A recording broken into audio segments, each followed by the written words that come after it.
try, see if it fits my style. Except when it isn't, first things first. I'm going to clean up this burning hunk of love. I don't think there's much of anything clever I can add here, so I'll just give you the play-by-play as we play. This piece of raw stock is pushing the capacity of the machine. I think I can just pull this off. I'm in the 2-piece split vise. I can't come in from off the work, so I'm just going to slowly adjust the cut depth as it's traversing. I think I'll do the top and cut in the dovetails and then take it from there.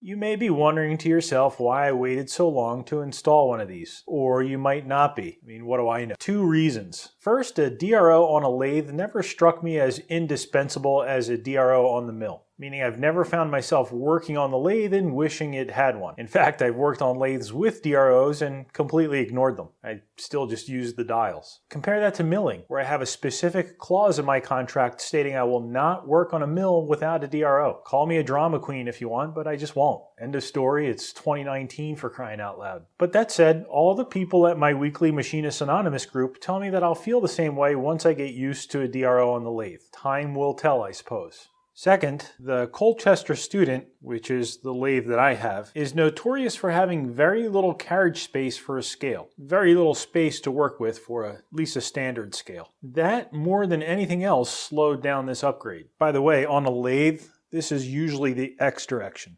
What the hey, since we're all standing here anyway. On a machine tool, the convention is that the Z-axis is always along the spindle center line. And on a lathe, it's positive moving away from the chuck. I mean, it doesn't really matter, I guess, and perhaps you're the type to fly in the face of convention. But direction aside, Z is the machine spindle. Google right-hand rule and you'll see a picture of how to figure it out on your own. And I know what you're wondering. What if you don't have a right hand? Well, you can use your left hand. Just bend your middle finger 90 degrees backwards.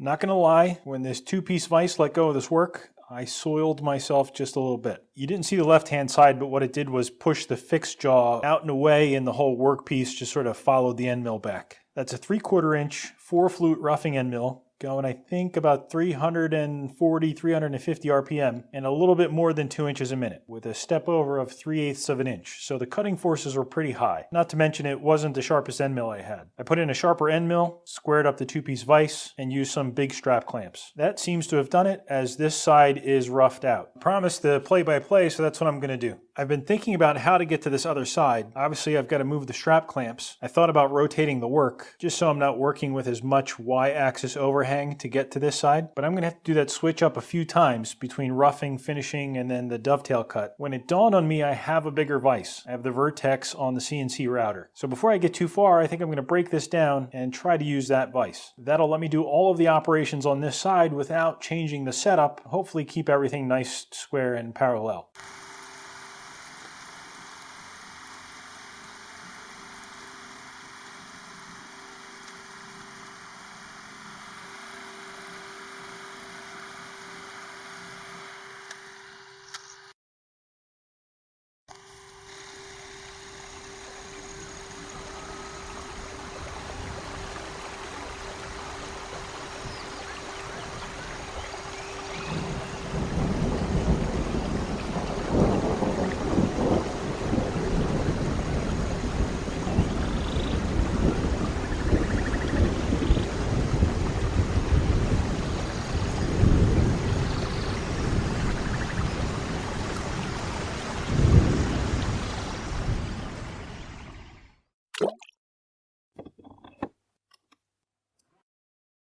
Looks like it's in there nice and solid. The dovetail hasn't bottomed out. I didn't expect it to, but you're never quite sure until you try. Let me back up a minute. This is a sliding dovetail tool post. This side of the dovetail is fixed, built right into the tool post, and this part of the dovetail that you see on this angle can slide up and down. So that's as open as it'll go. And as I tighten the screw on the top, the dovetail slides down, making this fit tighter. It squeezes onto the tool holders and drives them back up against these two faces. So although I did match the dovetail on my new tool holders to an existing factory tool holder, there is a little bit of wiggle room. If you overcut it and it's a little too thin, this still has room to potentially bite onto it. I have made one or two where I've gotten a little sloppy. The dovetail was a smidge undersized, and so by the time this sliding dovetail bottomed out, it still wasn't tight on the tool. So those were scrap tool holders. Anyway, back to what we were doing. I finished the dovetail. I cut it down to size. Sorry I didn't show you all of that. Those little dovetail cutters are quite delicate, and I was only really moving my way in about 30, 40 thou at a time, a millimeter tops. A bunch of measuring over some gauge pins and some finish passes, and I don't know, it wasn't all that exciting. If you want to see that, again, you can go back to the other tool holders video. Next, I need to figure out how to cut this into 4, maybe 5 tool holders.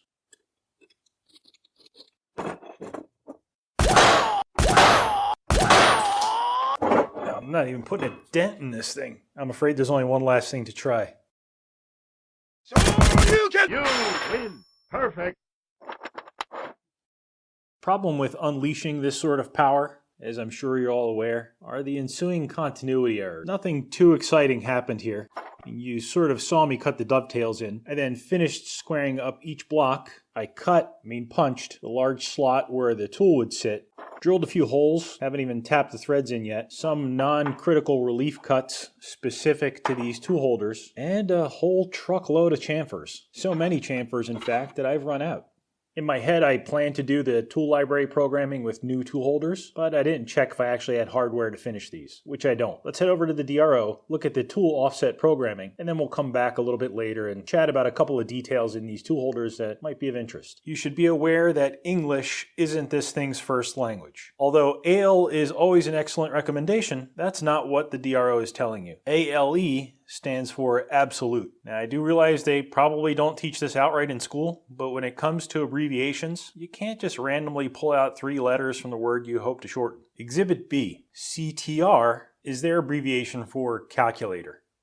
The SINPO DRO on my mill isn't a ton better, but at least they got absolute and calculator right. When these things boot up, they start in absolute mode. That's its top level reference. If I zero it out here, that's the zero reference that the DRO will use for everything. So if I move the lathe tool, I'm now 5.5 something inches away from where I zeroed the absolute coordinate system. That's not 5.5 inches away from the work, 5.5 inches from the chuck, just from where I zeroed it. So you can think of it like a soft reference, I guess. Hold on, how do I explain this without confusing everybody? These scales are not absolute, not like the way they might be on your digital calipers. This Mitutoyo says absolute right there. This thing is currently off. If I move it to some position and I turn it on, it knows where it is. Again, I can turn it off, move it, turn it back on, and it still knows where it is. It's absolute. This DRO, however, or these scales are not absolute. So if it's powered off and I move the tool like a madman, when I turn it back on, it's not going to know that the tool moved. It's going to tell me I'm in the same position I was last time. It basically wakes back up with whatever the last value was in the DRO. Now you can get absolute scales for a DRO system. If you want to go check the price on those, I recommend you sit down and have your doctor sedate you ahead of time. So let's say we're on the face of our part on the axis of the machine and we can zero in the absolute coordinate system. This will keep track of the position of that first tool. You also have an incremental mode.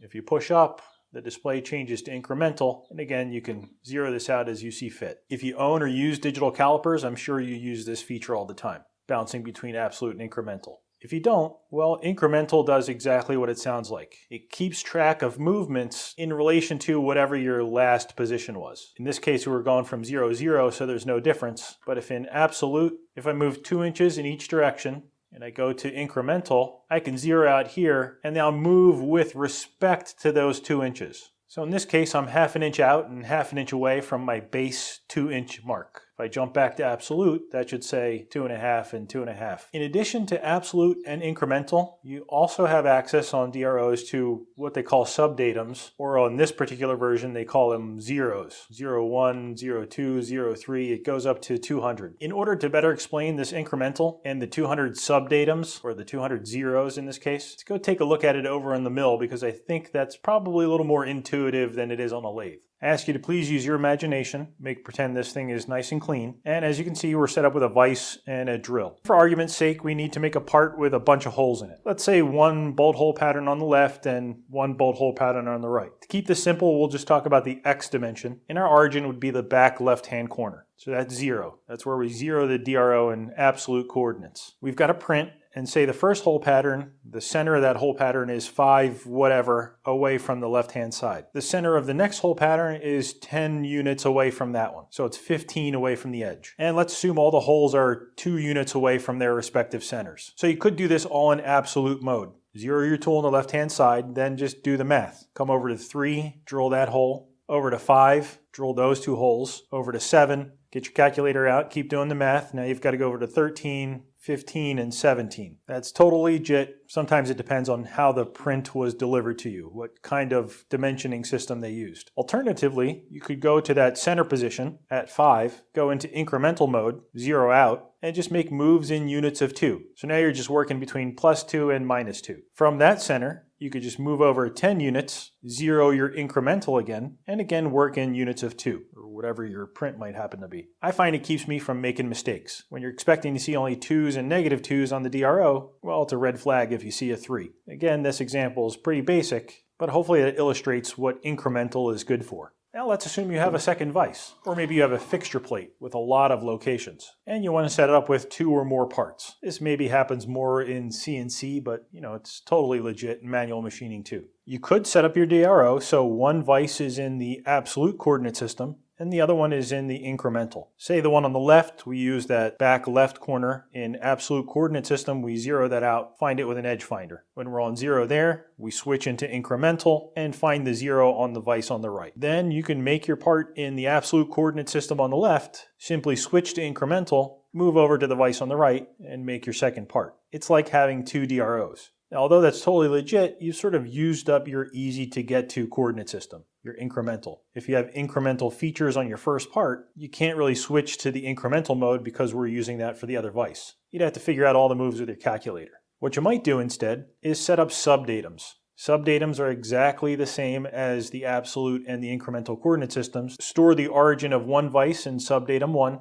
and the origin of the other vise in subdatum 2, and then you can switch back and forth all you like. And within those subdatums, you still have access to your incremental mode. Now, maybe you don't use 2 vices or a fixture plate. You're a simple person with simple needs. You can use those subdatums all on one vise. You could zero out to one side of your jaw and call this subdatum 1 and call the other one subdatum 2. So if you have parts you use, say, a vise stop for, if you use it on the left, work in subdatum 1. If you use it on the right, work in subdatum 2. Once you've programmed those in and wrote those down somewhere, well, it saves you a ton of time of having to get your edge finder out and pick those origins up again every time you make those parts. Holy smokes, we sure did a lot of talking there. Bottom line, absolute, incremental, and all 200 subdatums are pretty much the same exact thing. Again, think of them as 202 different DROs attached to your machine without all the hassle of 600 extra cables. And come to think of it, you could add a DRO to anything you want. Doesn't have to be a mill or a lathe. I have one on my bandsaw fence, both my bench vices,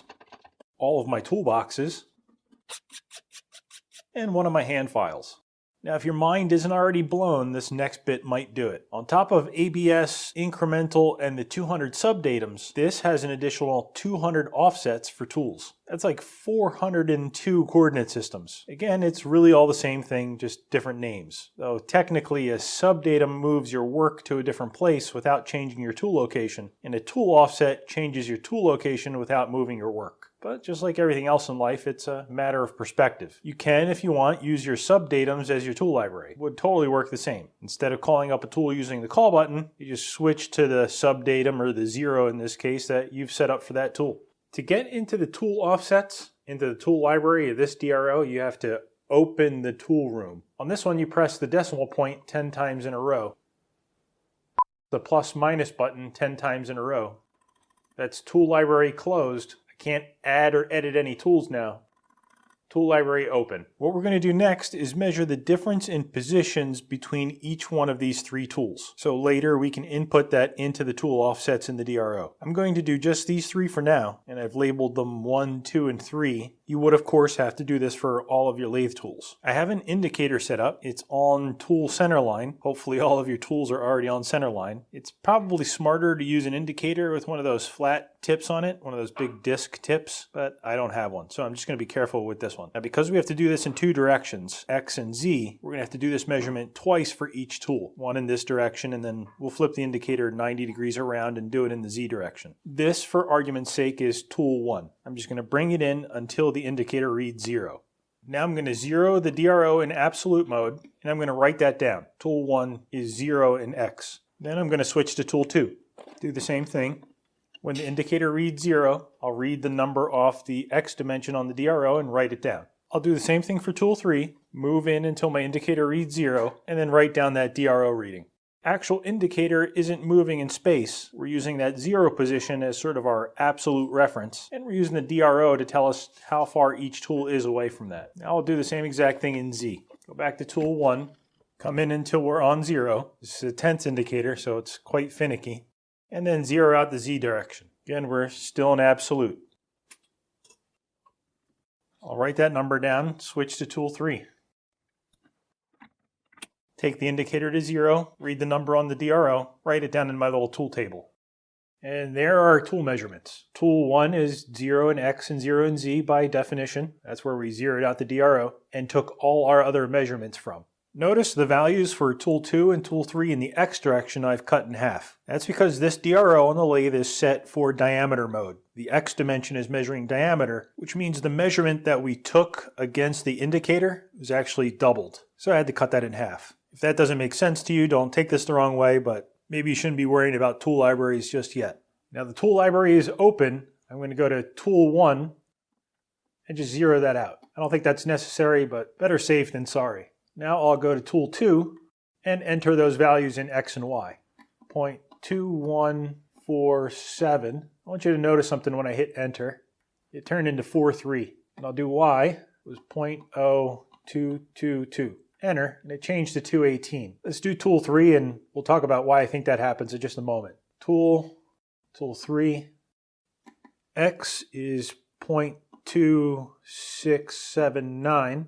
Hit enter, it turned into 2673, and Y is 3,000 some change, 0.0033. Enter. Again, switch to 29. Now that's happening for two reasons, I think. First, you can't enter any old number. The number on the DRO has to be some multiple of the 5 micron scale I have installed on the lathe. So the number will jump to whatever the closest division is on the scale, or that it can handle, I guess. Second, I'm getting the feeling that this DRO likes to work in metric. So when you switch between metric and inch mode, it's still thinking in metric, but it's doing a conversion before you see it on the display. And when you enter data into the keypad in inches, I think it's converting it back to metric, matching it to the resolution of the scales, and then converting it back to inches. That's why I think we get these weird jumps. Anyway, we can leave the tool library. From absolute, I can now call up tools. So I can call tool 1, hit enter, and that's 0. If I call tool 2, hit enter, that's the difference in position between tool 1 and tool 2. If I call tool 3, that is the position of tool 3 with respect to tool 1. So let's see if I can try this out. We'll go call up tool 1 again. I'll make sure to install tool 1, and we'll take a skim cut. I'll measure that, and that's 1882. In absolute, I'm going to input that. X is 1.8820. Enter. See, it did it again. I don't know if I'm going to be able to sleep tonight. So in theory, the DRO is now tracking the diameter of the work. If I don't change tools, I can keep working, say turn that down to 1.5 inch, 1.5000, and the part should be 1.5 inch diameter. But what I'm going to do is switch to a second tool. I'm going to call up tool 2, hit enter.